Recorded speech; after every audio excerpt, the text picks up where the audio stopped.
life here today. We're making all our dreams come true. Why don't you come along with me?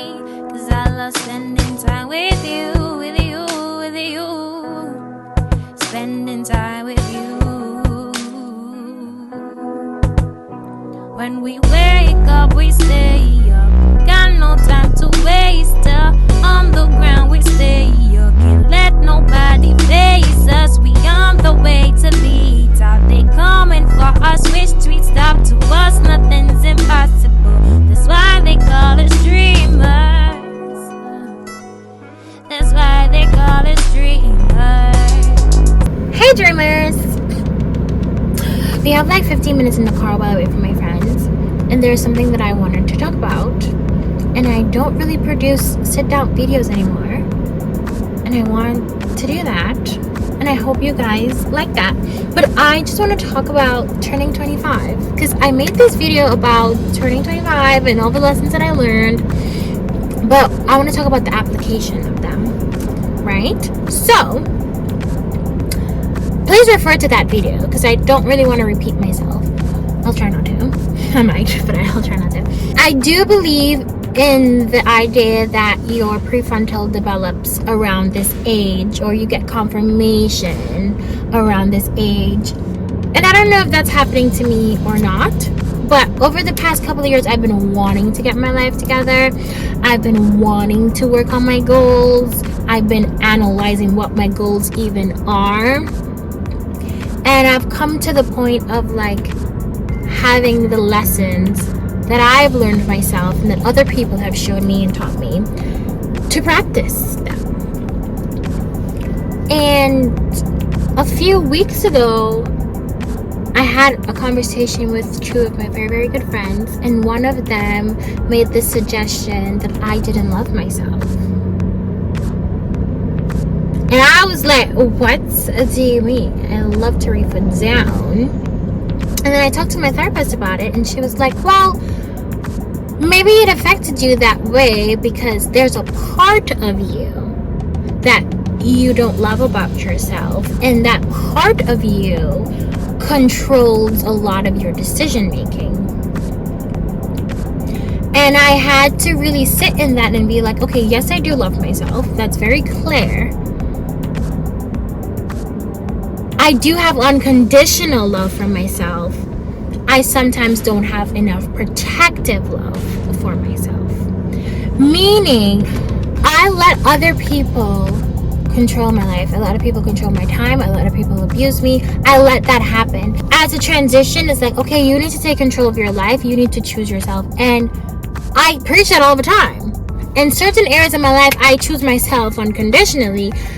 When other people that I care about are involved, or they're like, there's an issue there. There's an issue with not choosing myself above everyone else. And that is something that I used to be able to do when I was younger. But that was before I was tested with like actual relationships and actual circumstances where it's like, okay, now you're here and you're being treated unfairly. Now you're here and your boundaries are being crossed. Now you're here and your life is not going in the way that you want to do. You wanted to. Now you're here and people are controlling your time. People are controlling your life. People are controlling your feelings. People are controlling you.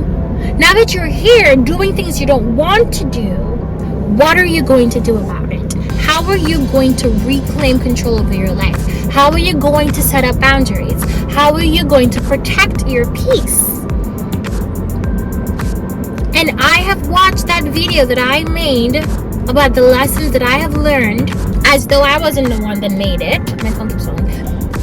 And I had to reassess myself like, okay, you're saying this thing, you learned this thing. How are you practicing it in your everyday life?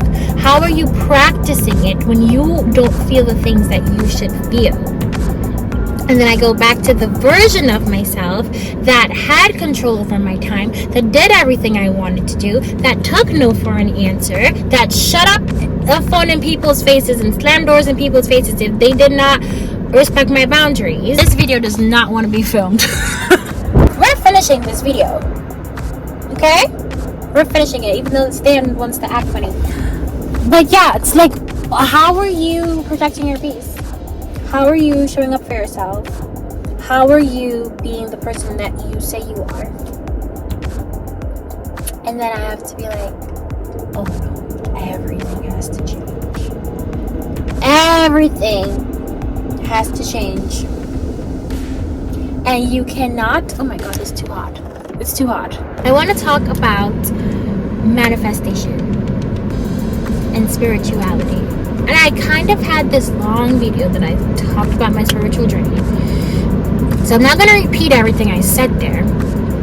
But in my life, in my experience, I have manifested or had an experience that I wanted to have that I could have thought it wasn't possible, but deep down I believe anything is possible. At my core, I believe anything is possible. And I recently talked about this again when I met Adrian Bylon Houghton, that reaffirmed that whole premise for me, that dreams do come true, manifestation is real, ask and you shall receive, that whole spiel, right? I know it's real. When I was a teenager, my dad taught me about the law of attraction. I know it's real. My life has had a lot of ease through my delusion of me having an easy life. The experiences that I had that were horrible experiences or horrible experiences to feel and to get through were because I made poor choices that were against what was like my alignment. So here I am now. I'm always listening to other people's experiences and their experience with manifestation and their spirituality and visualization. But I keep telling people I have a bit of a culture shock. I also have a bit of like a reality shock. And now I'm just in the position where I have proved it to myself. And doubt still creeps in. Mishaps still happen. And it's very like confusing at times for me. But sometimes when things align, I'm like, oh fuck, it's real! And not only is it real, I'm experiencing it. But the knowledge of, oh, I'm manifesting this. And it actually happening in real life. It's like, wait, I'm that powerful? Like, I'm that attuned, I'm that attracted. And then this week, I was watching Emma on the Brains. She had this class or like this session about manifestation. And about... yeah, it was basically about manifestation and controlling your life and all this stuff. And it's like, I so badly want to get my life together. And I so badly was feeling a little bit lost about how to get my life together and what opportunities I should take and leave behind or switch out or explore. And now here is a possible, potential opportunity that could answer all the questions, but it's gonna be a big risk. And I am just remembering when I was watching Em in the Brain, she was saying sometimes to get to the life you want, you have to take a big risk. And risk, I'm a very risk adverse person. I'm very spontaneous. I'm very good with the flow when it comes to like vibes and energy and experiences. But taking risks is a lot for me. But it's like, it's never going to be as bad as you think it is. And even if it is, you'll be able to handle that. And I think the horrible experiences that I've had in the past have retrained me to understand that if I can make it through that, I can make it through anything. And therefore, though those were horrible experiences, I am built different now. I can handle shit differently now. And I have all these positive thoughts that are like aligning and affirming, oh, you should do this thing that you have the opportunity for. And I think I want to do it. And I think I just need to decide it and go for it and stop second guessing it, and do not let this opportunity pass me by. So I want to carefully pour my energy into it. I want to carefully pour myself into the application, and then pray about it, have it, and then do it. But I wanted to talk about manifestation because it's like you hear about it all the time, you practice it all the time, but when you're actively trying to loosely manifest something and then it comes to tuition, it just reminds you of how powerful you are as a spiritual being. So that's my little rant. I'm gonna do the thing. Like, you can do no wrong. Like, oh, so much confirmation is just flooding me, and I'm just like, it's too much. Like, I want to talk to somebody. Everyone's busy. Everyone's so busy. So I'm like, talk to you. I need to get my laptop off the back of my car before it melts in the sun. But yeah, that's it. On another note, I feel like this is maybe my prefrontal cortex, prefrontal lobe. I always mix them up. I just be making up stuff. Prefrontal, right? Whatever that is. There's a word. I don't know. I need to study more. But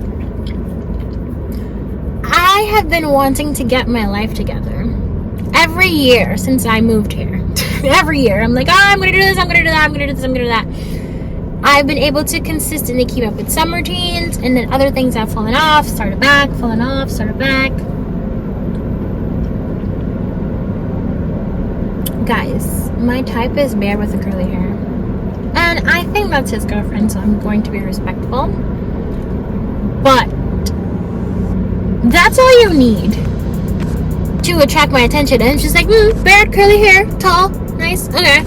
That's all you need. That's all you need. I'm getting distracted. Oh, at this point in my life, it's like, okay, I'm getting flooded with information and resources so that I can get my life together. And something that's been sticking out to me the most, and it's information I already knew. Everything has to change, and you need to, I'm so sorry this video is so chaotic, but everything has to change, and you need to decide what's important to you, because this is your life. I literally just had a meeting with one of my doctors, and she was saying, as much as you're involving everyone in your decision, and as much as you're trying to make things work for everyone, you need to choose what's best for you, regardless of if people are by your side or not, because you only have one life to live, and you only will be with just yourself. Time is up, guys. Time's up. So that is all.